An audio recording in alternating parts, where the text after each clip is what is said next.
Itama niya ang mali ngayon. Isigaw niya sa buong mundo na ang kapatid niya ay addictus benedictus, sumisingot ng pulburon, pati yung kanyang sister-in-law na kidnapper, lahat sila dyan, si Satanas na kasabwat. Yaan ang kailangan ng Pilipino. Hindi natin kailangan mag-antay ng eleksyon para sabihin na, oh, kasi makakatulong naman yan, chuchuchucho. That's BS. So every time na lang mag-eleksyon, iboto natin si Pedro, si Juan. Kasi ano yan makakatulong dun sa kampi natin. Then that is what? Vested interest, personal, not for the people. I am for the people. Okay? Kung gusto niyang itama yung naliligaw niyang landas na kapatid, itama mo na ngayon. Itama mo na yung mga budhi nila, itim ang kanilang budhi. Itim dahil ninanakaw ang pera ng bayan, smuggling, polboronic, kidnapping, tawating, lahat na. So dahil, kailangan natin ng numbers, chuchu. Kailangan pagkibit balikat na lang natin, let's do support IB. Hindi lahat makakapasok yung kandidato natin. Make up your mind, darling. Ilagay nyo yan sa utak. You have to be realistic, but not being pessimistic. Nakasigin to, chuchu. Diba? Huwag nyo iboto yan.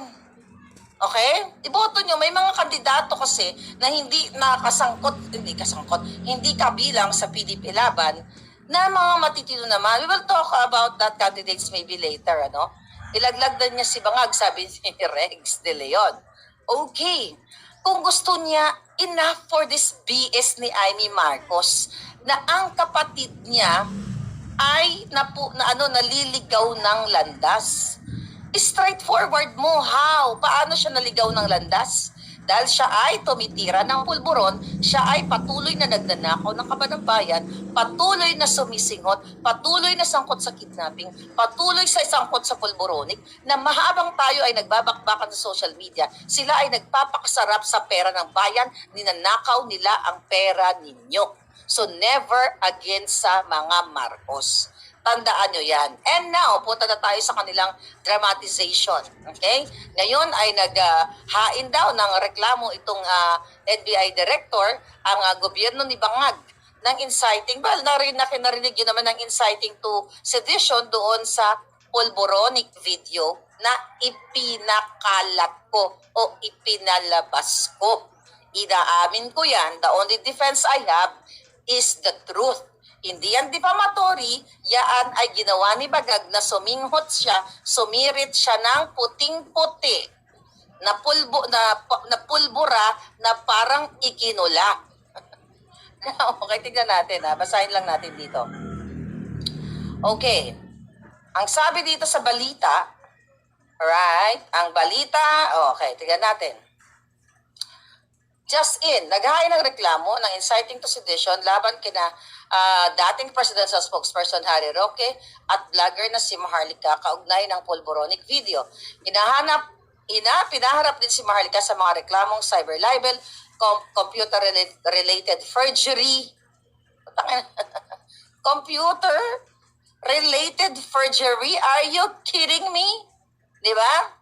Ito ay mga kasinungalingan palangga at pagtatanim na naman ang kaso ng mga aning-aning.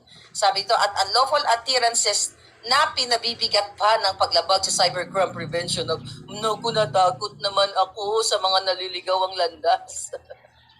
Takot ako, di ba? Takot ang mga jutang generous, kayo ang matakot. And this is good. Okay, this is good para mailagay natin. At saka bakit NBI? Bakit hindi si Bangag ang nagreklamo? Siya yung sumisingot? Bangag, bakit hindi ikaw magreklamo? Bakit ang NBI? Ikaw ang magreklamo, gusto kitang makabakbakan sa korte, tangina ka? Para makita ko actual, face-to-face, yung bunganga mong nagdinudugo na at numingiwi-ngiwi. Diba? Bangag, bangag, bangag.